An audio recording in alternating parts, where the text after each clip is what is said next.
guitar centric. I'm curious, when did you first hear, and I know you talk about this a little bit in the book, but being a guy from Southern California in the press, what was your first awareness of a guy named Eddie Van Halen? Were you hip to the backyard parties they were doing before they were signed, or did you really first hear of him and what he was doing when the first record came out? I mean, that's a really good question, Eddie. I wish I had a definitive answer for you.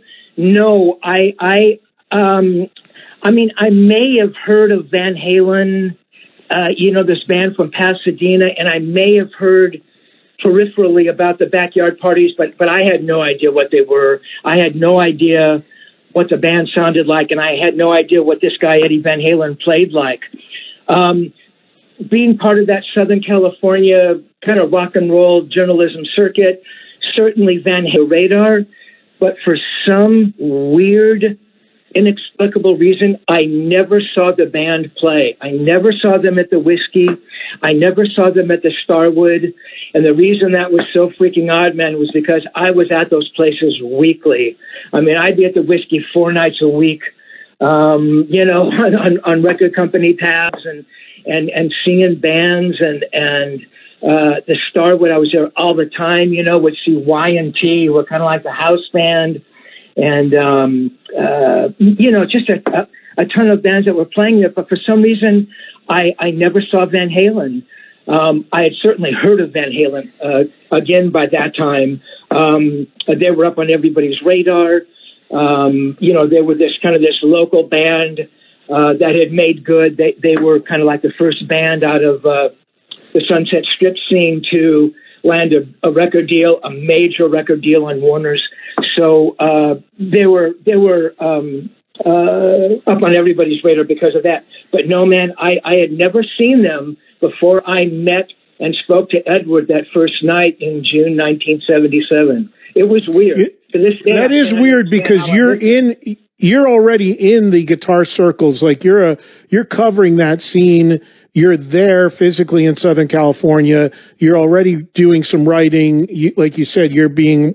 Those are the days when journalists and even radio people like myself, I came a little after that, but you were actually taken care of, and people actually did stuff for you and schmoozed you. Now you got to fight to get. I got to fight to get a physical copy of something, but it was a different world back then. So that's really interesting. And I'm wondering, Steve, one of the things I took from the book. There's so much in your book, and again, I've not read it all, but there's so much. But I remember there's one part as I was going through it last night where Eddie Van Halen says that they didn't really consider themselves, and he always bristled at the fact that when people called Van Halen an LA band, because he said, we're from Pasadena, man. He goes, sure, we went down there to do Gazzari's and do the Whiskey and do the Starwood. He said, but they never felt really an alliance, at least at that time, with that scene in LA. They considered themselves more like Pasadena. Now, for those that don't know all the logistics of Southern California, and I don't, that even though it's not mileage-wise not that far, I imagine what he probably meant by that, it was a whole different world, right? Exactly, Eddie. Yeah, geographically, Pasadena was, 35 minutes from Hollywood. But no, you're right. I believe he was speaking more musically, being part of that, that Sunset Strip scene. And I remember talking to Ed once, and it may be in the book, did he feel any kinship with those kinds of bands, Motley Crue and Rat and Doc and kind of those other bands that were playing the Strip, those kinds of metal bands, those guitar players. And he did not. He said he didn't feel akin to that at all. And in fact, I remember once I did actually the first cover story I did for Guitar World magazine in '84. I was talking to Edward about kind of heavy metal bands, and he bristled at the idea that somebody would call them a heavy metal band. I think he almost took it as an insult. But no, he never felt part of that Sunset Strip thing or the Hair thing. he felt separate from that somehow. Interesting, actually. Yeah, it is, and I understand that. I mean, I never thought of Van Halen as a metal band either. I mean, I think metal became such a broad umbrella at one point. I was just thought of them as a hard rock band. So Steve, getting into this, so you take us through. You weren't there at the parties and all the early stuff, but take us through the first, because you do talk about this in the book, the first time you met him, the circumstances in meeting him, because that initial meeting. I think the first record was out, and famously, you say in the book, which you can't believe at this point, and I understand that when you first heard the first record, you didn't get what all the fuss was about. Like, you didn't connect with it immediately, and then it hit you like a ton of bricks what was going on. But take me through that earliest period for you with your connection to him and relationship to him and meeting him. Where did it happen? How did it happen? Man, that really, really early, that introductory, the honeymoon period, was really amazing. I mean, so it's a Friday night, June 1977. Cheap Trick is playing the Whiskey. They're recording a live record, not Budokan, of course. It was 4 nights at the Whiskey or 5 nights. Actually, I think that record just came out. Came out. I literally it just was released as a special edition. 2 days, 2 shows a day, 4 shows. I literally just got it. I read that in the book, and I was like, holy shit, that's the show you were at with Eddie. And that's the show Eddie Van Halen was in that audience, basically. That's exactly right. And what was so unbelievable, and you talk about synchronicity and that kind of thing, I mentioned earlier that I used to go to the Whiskey a lot, and I was at the Starwood a lot.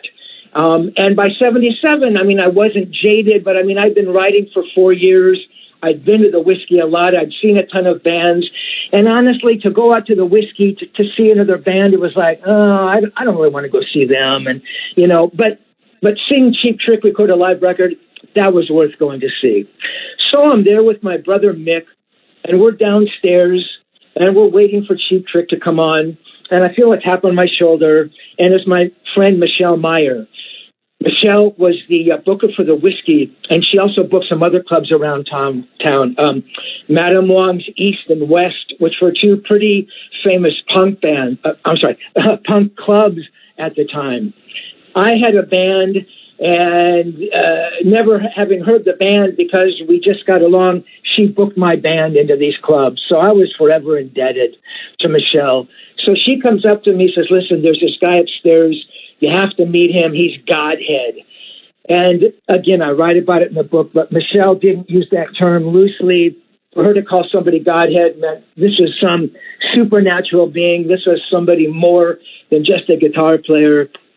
She knew that I was heavy into the guitar player thing. I was writing for Guitar Player magazine. I was interviewing those kinds of people. So if she thought that I needed to meet this guy, then, I was there. So we walk upstairs to one of the dressing rooms, and the Whiskey dressing rooms are like, they're like garbage dumps. I mean, there's, the floor is littered in, empty beer cans and cups and cigarette butts, and, there's writing on the walls from all the bands that have played there. And over in the corner, there's this guy standing there. And I'm trying to wrap my brain. I'm pretty positive I've recognized who this was. Again, I'd never seen the band, but certainly I had seen posters or flyers. There really weren't any articles in magazines, but somehow I thought I had recognized him.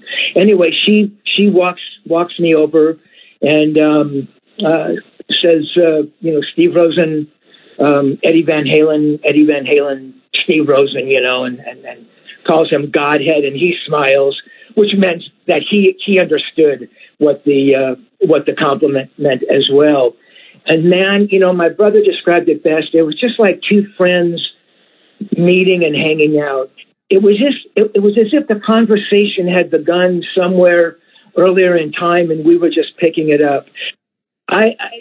Cream and Clapton and Purple and Blackmore. I mean, I love that stuff. That's the stuff I was listening to before I became a writer.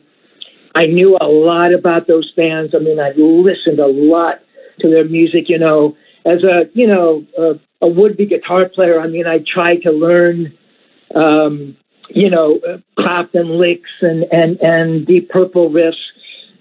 So whenever I would meet somebody and they say, yeah, man, and they bring up Purple or Cream or Clapton, if they said something that was sort of substandard in terms of what I thought their knowledge should be, I was like dismissive. It's like, come on, man, you don't know anything. You know what I mean? If there was like some obvious comment about Clapton or Blackmore, it's like I'd think, oh, they don't really know much.